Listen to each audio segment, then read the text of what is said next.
యేసువా నిన్ను నమ్ముచున్నాను. Praise the lord. తపస్కాల 5వ వారంలోని గురువారము. ఈ దినము మన ధ్యానాంశము నీవారే. ఈ ధ్యానాంశమును ధ్యానించుదాం, ప్రభు వాక్కుతో వర్ధిల్లుదాం.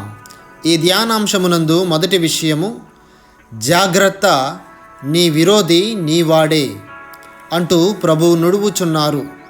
క్రీస్తు పట్ల దుర్భాషలాడిన వాళ్ళు, నీకు దయ్యము పట్టినదని నిందించిన వాళ్ళు, ప్రభువుకు వ్యతిరేకులుగా వర్తించిన వారు ప్రభు సొంత యూదా జాతి వారే. కనుక గుర్తుపెట్టుకొని జీవించాలి.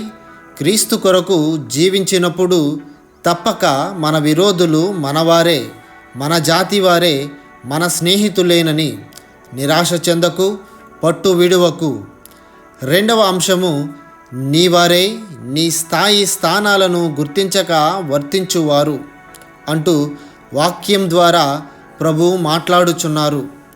అబ్రహామును పిలిచి అతని సంతతిని విస్తరింపచేసి అతనితో ఒడంబడిక చేసుకొని అబ్రాము నుండి అబ్రహాముగా పేరు మార్చి ఆశీర్వదించిన దేవుని, వారి సొంత జాతిలో జన్మించిన క్రీస్తుని వారి సొంత జాతిలో జన్మించాడనే చులకన భావం చేతనో, అడ్డొచ్చిన అహం చేతనో క్రీస్తులోని దైవత్వాన్ని గుర్తించక, ప్రభు విలువను గ్రహింపక అబ్రహామును ఆశీర్వదించిన భగవంతుడినే నీవు అబ్రహాము కంటే గొప్పవాడివా అని ప్రశ్నించారు. ప్రభు స్థాయి స్థానాలను, విలువను గుర్తించలేకపోయారు.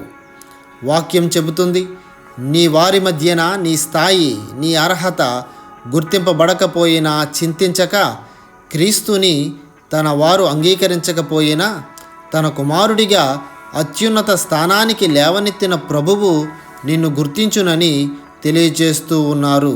Praise the Lord. God bless you all.